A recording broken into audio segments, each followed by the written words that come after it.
कहानी का नाम जात का शाप, रक्त की पुकार। हरियाणा के एक दूरदराज गांव में एक वीर योद्धा था, वीरभान जाट। वो अकेला ऐसा योद्धा था जिसने मुगलों से लोहा लिया और अंग्रेजों को उनकी ही धरती पर धूल चटाई। लेकिन एक युद्ध में उसे धोखे से मार दिया गया। मरते समय उसने शपथ ली थी, जो भी मेरे खून से बनी जमीन को अपवित्र करेगा, उसे मैं मौत से भी बदतर सजा दूंगा। वक्त बीतता गया। लोग वीरभान की कहानी को एक दंतकथा समझकर भूलने लगे। लेकिन कुछ कहानियां सिर्फ सुनी नहीं जाती, जी जाती है। और फिर वो लौटता है। 2024 की बात है। करण, एक युवा फिल्म निर्माता, अपनी टीम के साथ एक नई वेब सीरीज के लिए लोकेशन ढूंढ रहा था। उसे जाट मूवी जैसी एक सच्ची और डरावनी कहानी पर कुछ बनाना था।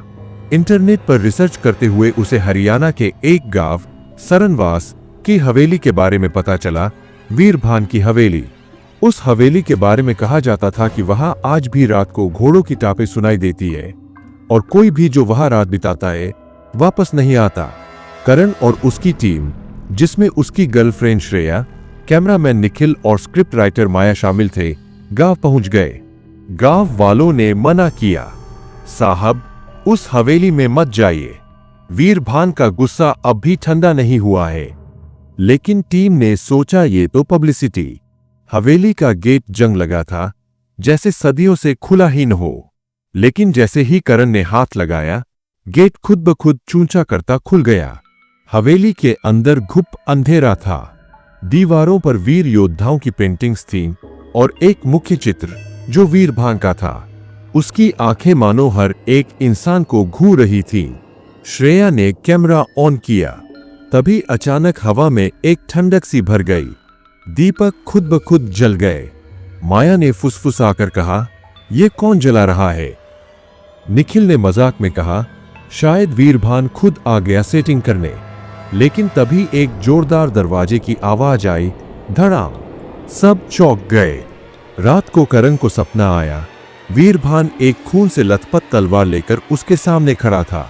तूने मेरी शांति भंग की है, अब तेरा खून इस जमीन की प्यास बुझाएगा।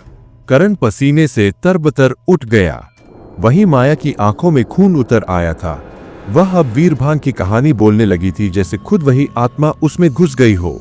अगली रात कैमरा चलाते समय निखिल गायब हो गया। सीसीटीवी फुटेज में दिखा, कोई अदृश्य ताकत उसे घसीट कर वीरभान के कमरे में ले गई। वहां से सिर्फ एक चीख सुनाई दी, फिर सन्नाटा। श्रेया पागलों की तरह चिल्ला रही थी, हमें यहां से जाना होगा। लेकिन गेट बंद हो चुका था। बाहर निकलने का कोई रास्ता नहीं था। माया अब वीरभान की बातें करने लगी। खून के लिए खून चाहिए। तुम सबने मेरा चैन छीना, अब मैं तुम्हारा लहू पीऊंगा।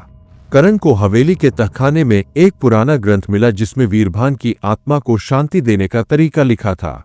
जो खून लिया गया है वही खून लौटाया जाए। किसी वंशज की बलि देकर आत्मा को मुक्त किया जा सकता है। करण को पता चला कि माया वीरभान की वंशज थी और इसीलिए आत्मा ने उसे चुना था। माया खुद को बलि देने को तैयार हुई, लेकिन श्रेया ने उसे रोक दिया। उसने कहा, अगर बलिदान ही चाहिए तो मैं दूंगी। करण चिल्लाया, नहीं। लेकिन इससे पहले कि कोई कुछ कर पाता, वीरभान की आत्मा ने श्रेया को उठाकर हवा में फेंक दिया। वो सीधे जमीन पर आ गिरी। उसकी सांसें थम गई। वीरभान की आत्मा एक आखिरी बार गरजी, अब चैन मिला। लेकिन मेरी कहानी अभी बाकी है। हवेली की दीवारें हिलने लगीं। एक जोरदार विस्फोट हुआ और फिर सब शांत। करण अकेला बचा। वो अपने कमरे में बैठा था, लैपटॉप पर टाइप करते हुए। जाट का शाप अब बन रही है एक वेब सीरीज, लेकिन इसकी कीमत बहुत भारी थी। कैमरे में एक परछाई दिखाई दी, वीरभान की। उसने कहा, तेरा काम शुरू हुआ है, खत्म नहीं। दोस्त, अगर इस कहानी का भाग 2 चाहिए तो कमेंट करें। तो दोस्तों, कैसी लगी हमारी कहानी? अगर अच्छी लगी तो प्लीज वीडियो को लाइक कर दीजिए और चैनल को सब्सक्राइब कर दीजिए। तो फिर मिलते हैं अगली वीडियो।